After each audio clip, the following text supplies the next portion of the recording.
chairman's remarks. And we'll change that to the vice chairman's remarks. And the vice chairman's remarks are, let's move on. Welcome to the board members, staff, and guests. We're glad to have you here. The first thing we'd like to do is we have some folks here from the Hudson Development Corporation. And Mike, if you'd like to introduce them for us. Well, first of all, we want to welcome the board members and board chair from the Hudson Development Corporation. We are very excited and congratulate HDC on the successful sale of the CAS property. I had said that it might be all but impossible, but this group was able to do it. And it's one of those times when I'm glad I was wrong. And that those of you who know me know that's a big jump. But it was hard work, and they were able to successfully sell the CAS property for a good deal of money with no contingencies.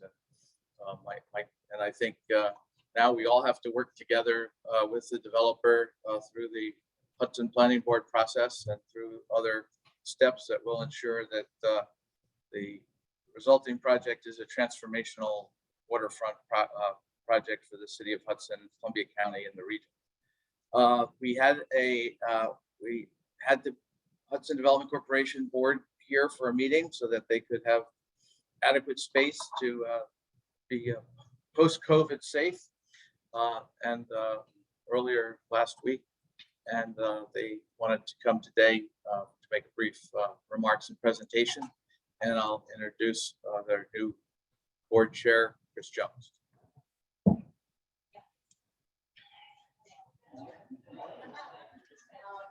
So we're really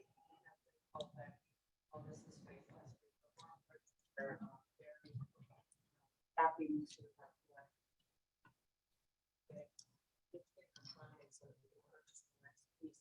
of the puzzle of the kids. We know that was a difficult thing at the time, but given the current state that we were in financially, we really appreciate that you showed belief in us, and we're happy that it resolved this way. We do look forward to collaborating in the future in ways that our mission statement, which is about Hudson jobs and growing the economy of Hudson. So we look forward to collaborating more in the future and all good things ahead.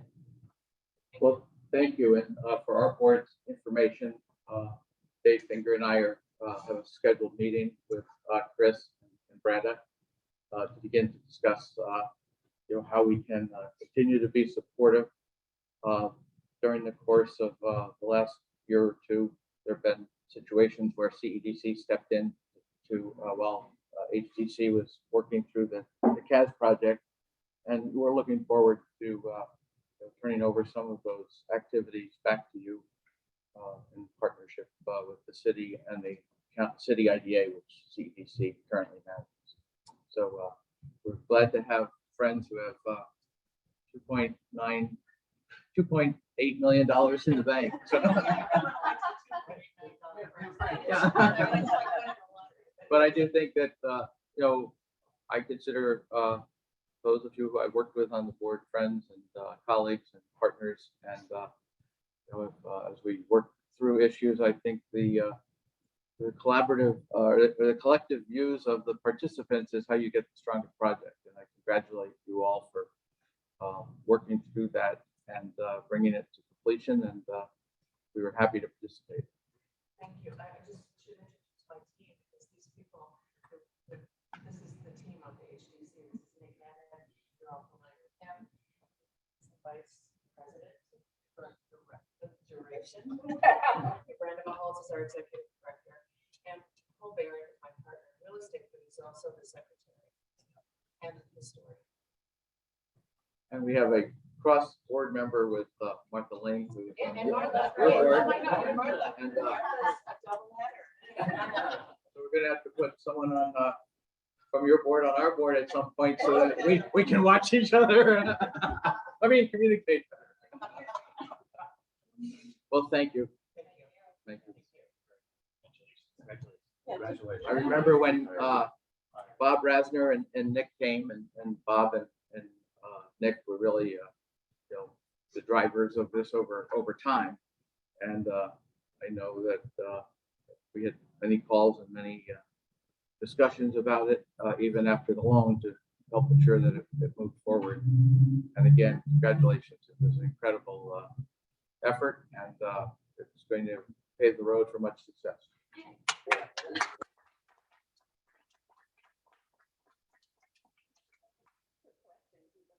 Is so curious for so long. Now, are you going to continue working with them? We want to know what's going to happen. Are you going to keep working with them? I can't hear. We're working on it. Oh,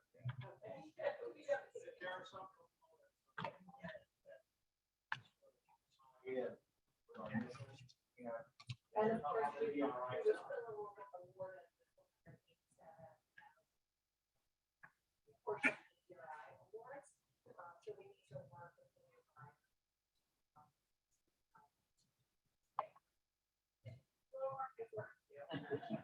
But the buyers, they have to go through the process.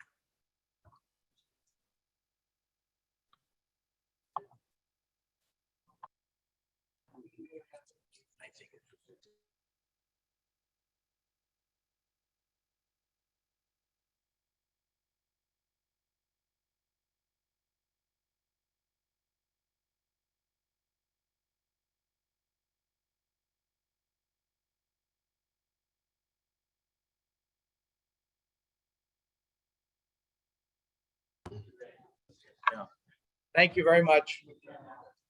We have had some issues from the because we didn't have microphones for our guests. So can you hear us better now? Okay. Yes. So please, if we could all speak up in our a little bit louder as we go through our meeting. Very good. Next is Audit and Finance Committee. Mr.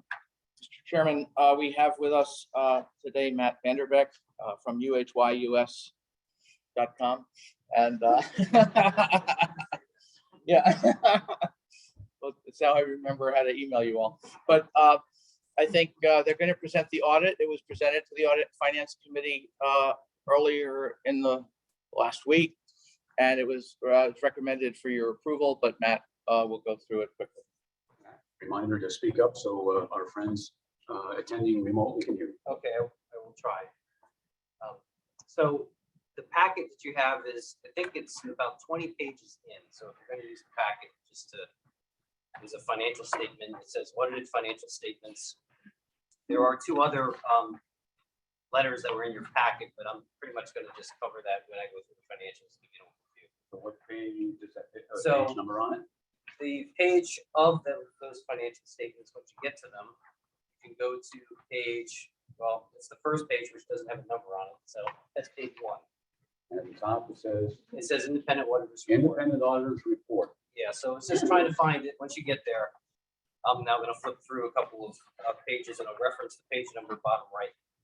So first of all, just from an overall audit perspective, and I did meet with the audit committee and went through everything here you see in detail and answered the questions that they had related to the work that we did.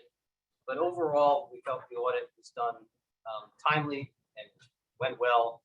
And there was good coordination, communication from the management team to make sure, especially with the transition in some of the finance department area this year, could have brought a greater challenge, but I think ultimately that challenge was met, and making sure that we can come to the meeting today and be able to file these reports on time. Our plan is to issue these reports tomorrow, so they can be filed by the 31st, which is the due date. Lisa has coordinated with us as well as the Paris report, which we tie out and go through to make sure that's consistent with our work that we've done too. So that's what's done there. In the audit report, you see it's just a standard unmodified opinion. I will mention this year, so actually go to page 3 as well. It's a 3-page report. Because of the level of the SBA funding that you received this year, it required a compliance audit as well. So in the package, you'll see a separate report that's related to the single audit. I'm just letting you know this, you don't have to really try to find it right now. In that single audit, we were tasked with auditing the SBA program because it was a major program. We're substantially complete with that audit. We're not finished as of today, but it's not due with the report that's due on the 31st. But at this point in time, we're positioned to finish that up very, very soon. I would say within the next week or two. That was something new this year that you had not had from us in I don't think you've had a requirement of this for at least over 5 years. So that was something that was done. And then on top of that, you typically have, with these financial statements on page 3, a reference to government auditing standards. That's something you have to have every year with your regular financial statement audit. And in that report, there's a report in the back, which I'll get to, which focuses on compliance and internal controls. So the regular audit, really simplified, it focuses on the numbers for the most part, the yellow book, the government auditing standards, compliance and controls, and then a separate compliance audit for your SBA fund. Those are the 3 areas of scope. So then as far as the financial statements and just showing you what the results were for last year, if you go to page 9, you can see of the financial statements in 2021 at the bottom of the page, 3 rows up, it'll say change in net position of $35,000. It's positive. So you had a positive increase in your net assets of $35,000. So you increased your net assets from 2.71 million to 2.75. So overall, the organization is pretty solid and consistent with what you were in the prior year with a small profit, quote unquote. That's good because you're generally trying to manage that break-even amount with hopefully a little bit extra, which you have here. When you look at the results on page 9, the operating loss is 469,000. That's basically what you have the control over your revenues and expenses. You get a contribution from Columbia County, which was less than it was the year before, which you're aware of, which is meant to cover a good substantial portion of that loss. And then this year, you're successful in getting forgiveness for your PPP loan of $132,000, which ends up being reflected as an income item, all knowing that that's more of a one-time type of thing. But that basically compensated for that deficiency that you had for the year. And that forgiveness covered both 2020 and 2021 PPP loans. Prior to the forgiveness, so in 2020 it was shown as a liability until you were forgiven. So that's the accounting for it. So it'll flow through in 2021. You also at the same time added 50,000 to your bad debt reserve, which is really to help provide for a potential loss that you may have on your loans. So when you look at the net change of 35,000, that also includes the fact that you put a reserve of about $50,000 this year for the future. So that's factoring in that you also do that. Page 8 is the balance sheet. So if you want to look just at where you stand at the end of the year, total assets are at $3.7 million in the middle of the page compared to $3.6 million the year before. Again, very consistent. The major activity is you drew a substantial amount from the SBA, which you used to loan out to businesses and nonprofits. The SBA money is up because you had that additional tranche of money that you borrowed, and I'll go to a footnote in a minute. But that helps also increase the size of your balance sheet by taking on that borrowing. Net position again. Steady and healthy year over year. Your cash on hand, 1.35 million, and you have money still in the CD of about $153,000. So overall, the health looks good to me. Page 19, just continuing with the loan activity. I mean, you're pretty active, lending 25 to local businesses. $580,000 this year. That's pretty significant, I would say, compared to what I see. I work with other economic development authorities.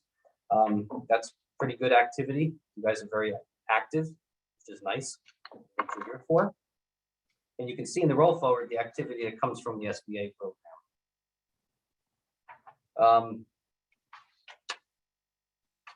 Let's see what else I wanted to say. The rest of the footnotes and the numbers that you see, I mean, they're fairly consistent. I mean, you've had a chance to read them ahead of time, so you can ask me questions if you'd like after I'm finished here. But those were the highlights in the financials. I do want to just say then, I mentioned the compliance audit, the yellow book audit, which focuses on internal controls and compliance on page 26, which is the last page of my financial or your financial statements and the package. You'll see we did have one quote unquote finding that we had to report. And it's something that's quite unique. It's something that where you were awarded a grant from the county that ultimately passed through in the form of a loan. Activity was not grossed up, but netted. So it wasn't like you didn't account for it. So it was picked up in your books, but it wasn't accounted for in the way that you would expect to see. We felt it was important enough to bring to the attention of the board and the audit committee. That's why it's in this report. Management will have a response to include here. It is important that I'm pointing this out to you. At the same time, I do not want to make too much of it because it was something that was isolated. But this is the manner in which we communicate it as your auditor. And what it's done, it's raised an issue for us as to further separating out issues relating to bookkeeping and accounting and an independent audit. I had booked it. I instructed Kat to book a $45,000 grant under a new category called grants, and we netted out the payment to the recipient of the grant and netted the $2,500 fee. We should have set it up differently. It should have been set up as a loan.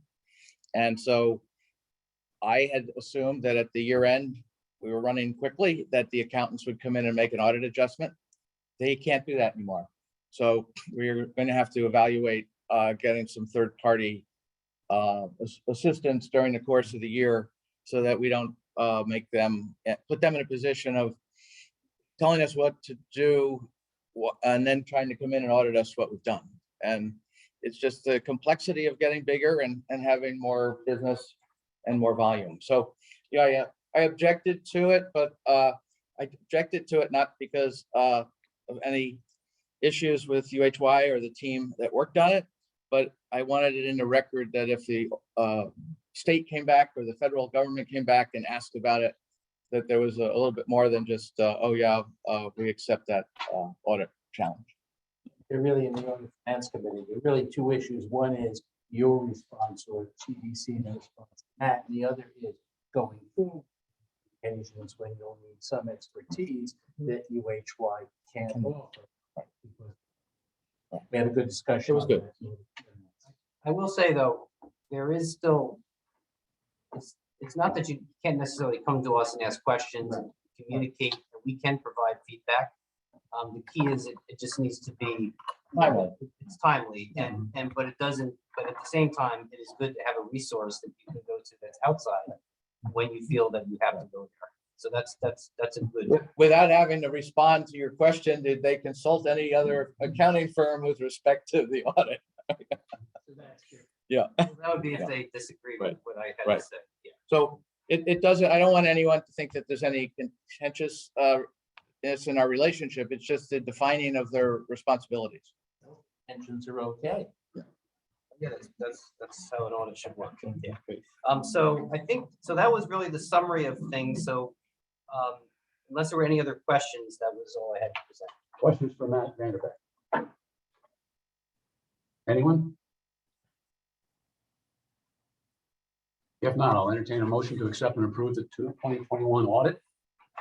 Motion. Second. Motion's been made and seconded. All those in favor say aye. Aye. Aye. Motion carried. Thank you. Matt, thank you for your Yeah, service. thank you. And I want to thank Matt and Nicole Overbaugh and the entire team. And not only for their help during the audit, but during the course of the year and helping us with PPP and other things. So, and Mike Bucci is always in there somewhere helping us. So Yes. thank you. Thank you very much. We appreciate it. Right. Okay, I'm gonna head out. Yeah, thank you. Good luck. One quick point, and I will send this to you, but our 8-year average, 2014 to 2021, the average asset was, total assets was 3.457 million. This year, we're at 3.735. So we're above our, and we had been as low as 3.2. So it's fairly stable, but you know, we are above our average asset level. And on the net position at the end of the year, over 8 years, the average is 2.737, and we're at 2.752. And if you take our net income over the last 8 years and average that, we're plus $16,000. So we're running as a not-for-profit should, where we're using all of our resources to provide staff and programs, but still on that razor edge profit and loss in the black. So I was very pleased with that. Martha has some other good financial news that would be appropriate at this time regarding the SBA. But I haven't told the full board that we have received word from the SBA that we're eligible for a $232,000 grant for technical assistance starting July 1 of 2022. The impressive part of that is we were $120,000 2 years ago, and we were $180,000 last year, and now we're at 232. And that's a direct response to what Matt was talking about with respect to our increased volume of loans and the regard and respect with which the SBA holds Martha and Lauren and Lisa and Kat with respect to doing all the different aspects of those programs. That's great. Congratulations. I don't think it had anything to do that we traveled all the way to Cooperstown with Representative Delgado to meet the head of the SBA, but who knows? The third page of your packet is the summary of the board performance evaluation that all of you completed. Anyone have any questions or observations about this before we vote on whether to approve it? Hearing none, I'll entertain a motion to approve. So moved. Motion's been made and seconded. All in favor, say aye. Aye. Motion carried. Thank you. Next, the investment report. Who would like to talk about the investment report? Thank you, Jim.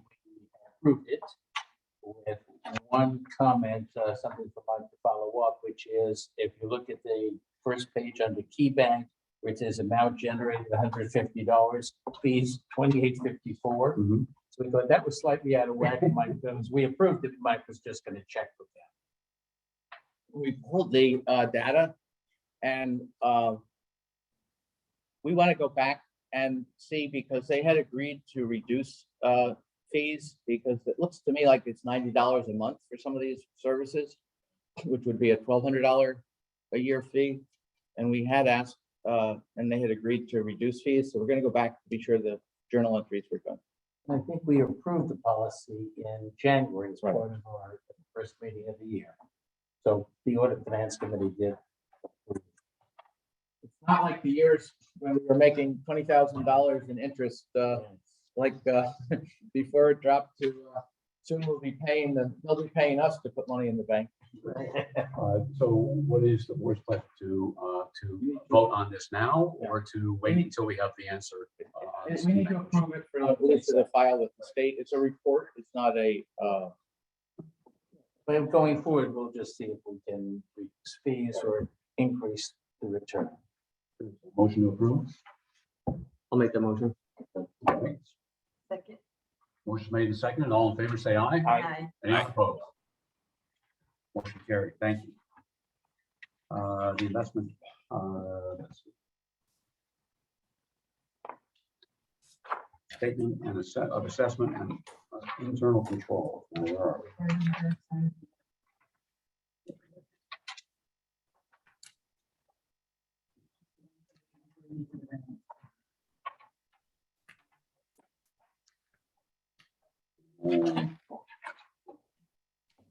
One that says appendix A.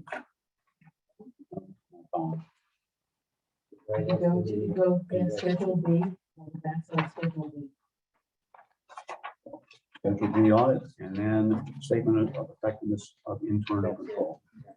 I think this is a formality. Anyone want to make a motion to approve it? I'll move it. Motion made and seconded. All those in favor? Aye. Anyone opposed? Motion carried. The Paris report. Who went to Paris and how much did it cost? Next year. So there. The Public Authority Reporting Information System. I had to think what it was. Anything we need to, You just to be aware of what's in it. Contains everything you did for the year and contains clients. when you keep their phones. who would like to read it first? I want to point out what a tedious task this is. Involves work by Kathy Leiden with the bookkeeping and accounting, but more extensive work by Lisa in terms of moving it into the form that the state provides. And a lot of it is listing all of our loans, and Martha and Warren have helped with that as well. But Lisa has borne the brunt of getting this done, and I want to thank her and have you acknowledge her work on it. And you'll send copies to us. We don't have to respond, but I think, Would you like a copy? no, I think that's a requirement. I'll email it to you, so we'll have to kill another tree. Okay. Every year. this gets- Send you the link and you can go online. The minutes of the February 22nd meeting. If there's any discussion, any questions or concerns, Mike, just a reminder, what is the, I'm looking at CDC Columbia County contract. It says we charge 20% on fees over 100,000, up to a maximum of $10,000. Is that? And the county IDA contract is $24,000 a year. And what we had provided in that contract was that if there were more than $150,000, if there's more than a 15,000, if there was more than a $15 million IDA project, we would get paid more. So it was there's a and that would mean that anything over the 150,000, we would be entitled to 10%, but only $10,000 per project. And so basically, where the city IDA pays us $10,000 and they pay us up to $10,000 on every project. So we're giving the county IDA the first project built into the larger fee. It's kind of a sliding scale, but the county pays for the first project, whether we have one or not. questions about the minutes? Is there a motion to approve? Second. Motion's made and seconded. All those in favor say aye. Aye. Anyone opposed? Motion carried. Thank you. President and CEO report. Mike? I'd like to quickly go through the balance sheet and profit and loss, and then if we could jump to the governance committee and loan committee, and then if we could go into an executive session to discuss the potential sale of real estate. So, if you look at our balance sheet, we're at 2.720, and I think we were at 2.723 at the end of the year. So there's really no change in the balance sheet. On the income and expenses, we are Total income, January and February, 150,000 versus 137 budgeted. So we're 12,000 ahead of budget. Total expenses are 121 versus 146. So there's a delta of 24,000, which is primarily the 2 open staffing positions. And it gives us a net income of 28,000 versus a projected 8,600. So a negative 8,600. So we're $36,000 delta to our budget. And again, if we had, you take 24,000 and multiply it by 6, it's approximately 120,000, which would be the full-time project manager and the administrative assistant, and then some additional budget variance in favor of the bottom line. HDC payment you expected. The HDC payment was a loan. We charged 5% on interest. So to the extent at closing, they paid us interest to closing, and they paid us 190,000 because we were holding a $10,000 security deposit. So that was all. That would be, you would see that on the balance sheet. Yes, and we in fact we gave Crystal Hine, who was the attorney for the HDC. I gave her an escrow, a satisfaction mortgage, and she took the check to the bank and deposited for us.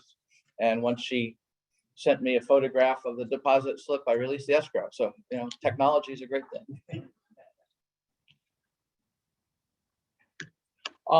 If we could then, Mr. Chairman, go to the governance and nominating committee report. Oh, yeah, can we approve the report and To approve the financial statements. Some of it. Second. Motion made in second. All those in favor say aye. Aye. Anyone opposed? Motion carried. Thank I you. would like to ask for a board approval of payment of various expenses that are in the budget, but are over $5,000. One is our $5,000 annual sponsorship membership to the Columbia County Chamber of Commerce. The other is $8,000 to the Pattern for Progress for the housing study, which will be presented tomorrow night at 4:30 to 6. We have 160 people signed up to be on a Zoom call for the county housing study. Chairman Morrell will do the introductions, and Pattern will make a brief presentation. And then we have a panel consisting of supervisors, Ryan Skoda from Taconic, Brenda Adams from Canaan.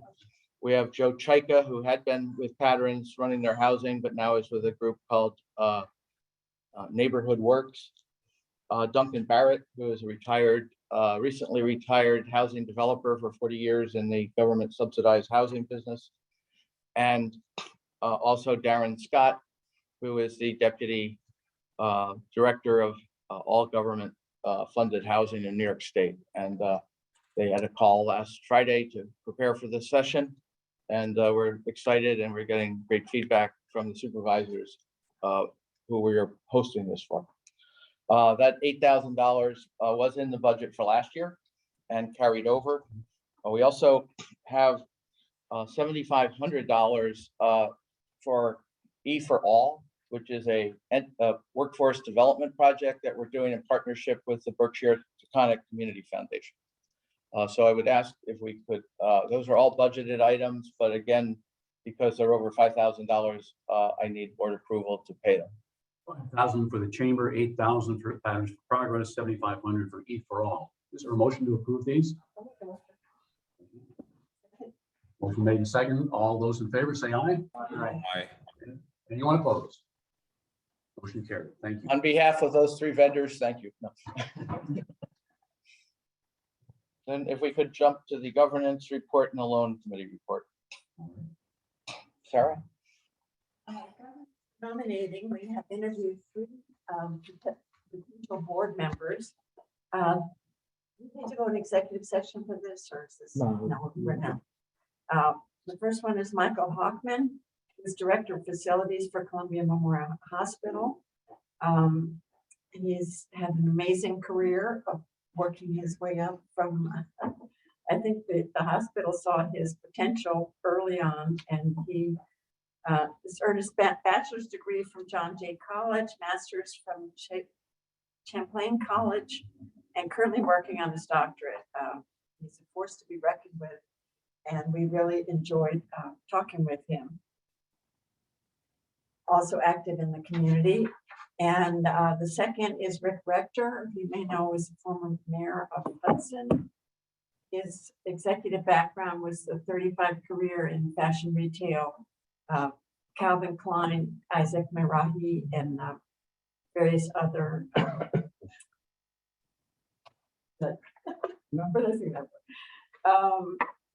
He's a full-time resident here in Hudson.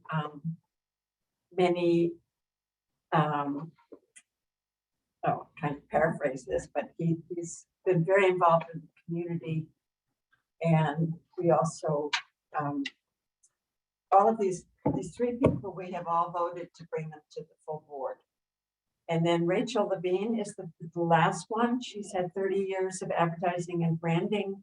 She has moved to Germantown with her partner, and they own the Central House Hotel there. And she brings her advertising and commercial background. And she also works as a real estate agent with Patricia Hinken in Germantown. I think that we felt that they all bring something very different to the board. It would be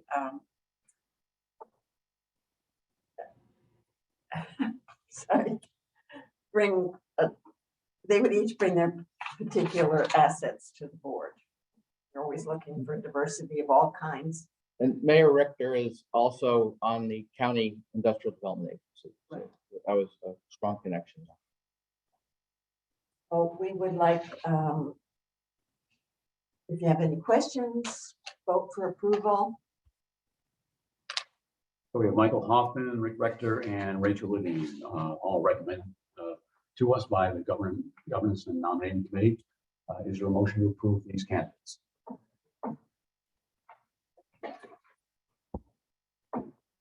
I actually have a question.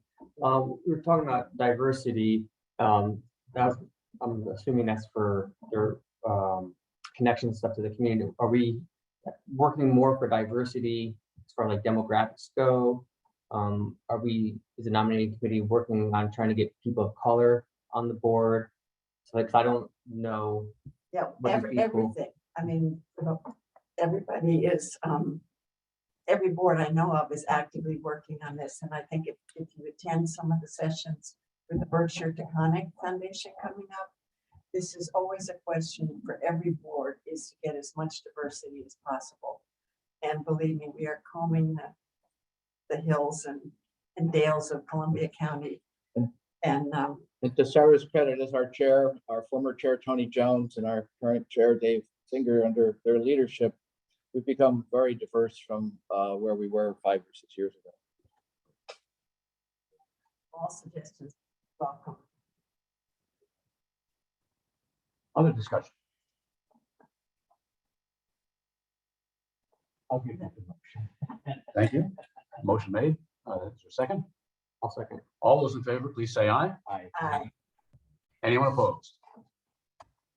Thank you. All right, I believe the time. New board member. Good job. Well, that will, the annual meeting, which is on Tuesday, April 26th at Kozel's with breakfast. We're back in person. Registration is open, and we will affirm all of the elected board members at that time by the membership. They actually take office Yes. after that. After that meeting. So they'll be here at the May meeting. And at that point, we will thank the retiring board members, and we will continue to look for more board members.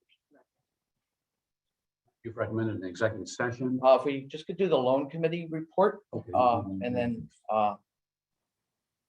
Martha, and because you can speak up. We review the loan portfolio. The date is 16/22. The first One on there is 711 County Route 3. That loan is in deferment. It took us a while to have that reflected in Down Home, our loan management software. But we did accomplish that yesterday, so it will not show up as being in arrears on the next report. Alula is 1 month behind. We're in touch with the owner. The county, Columbia County Chamber, they made that payment, so they are current. Who else do we have on here?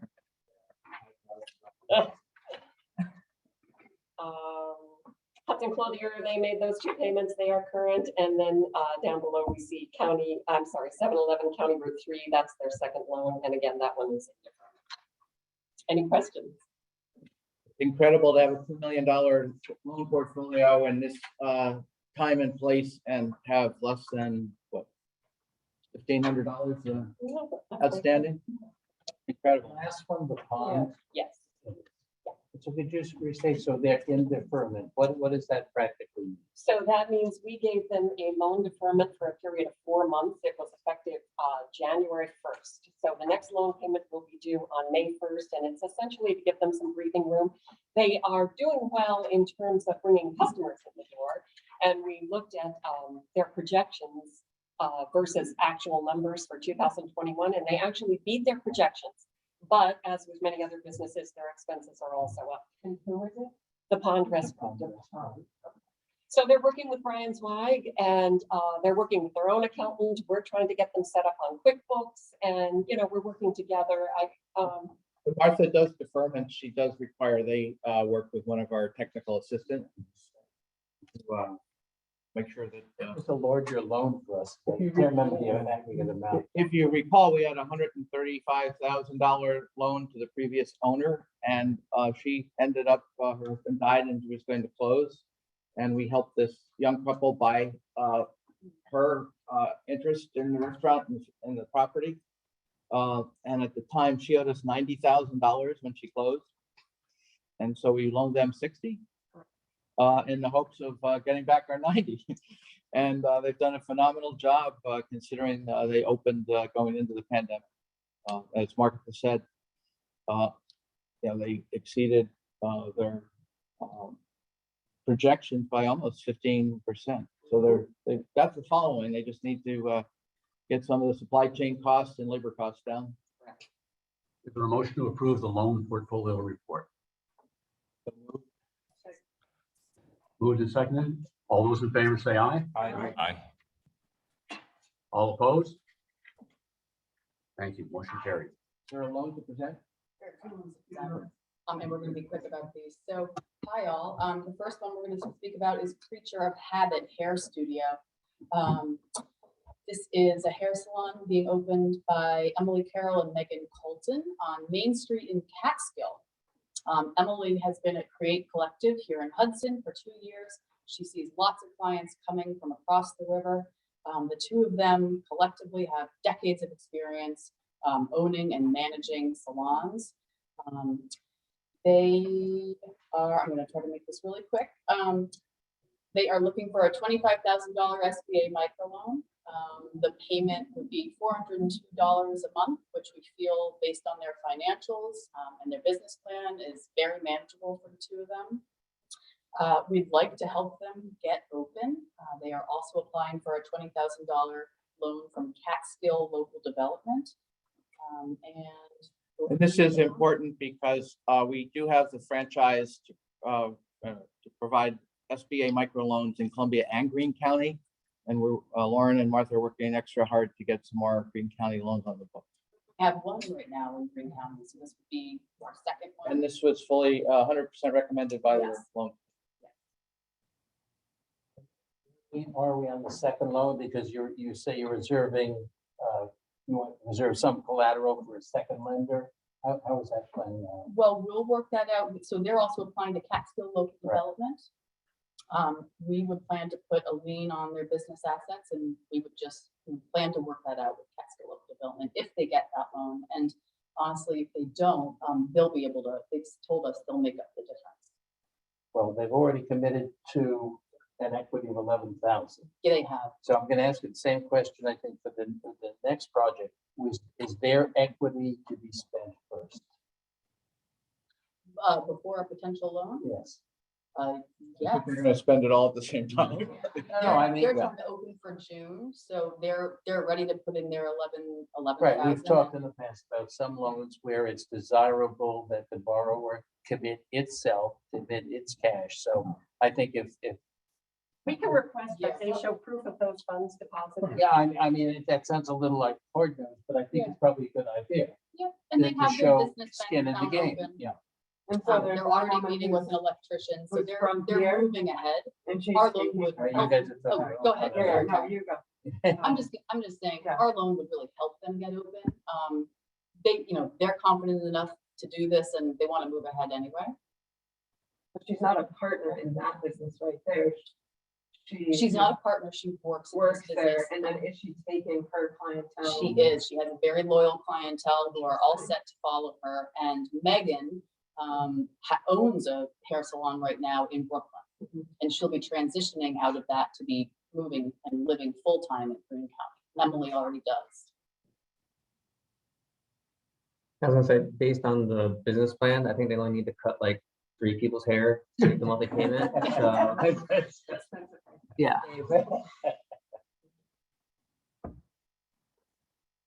Other questions?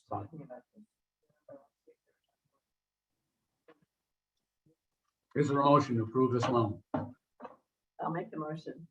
Second. Motion made and seconded. All those in favor say aye. Aye. Anyone opposed? Motion approved. Thank you. Next up. Yes, please. Okay.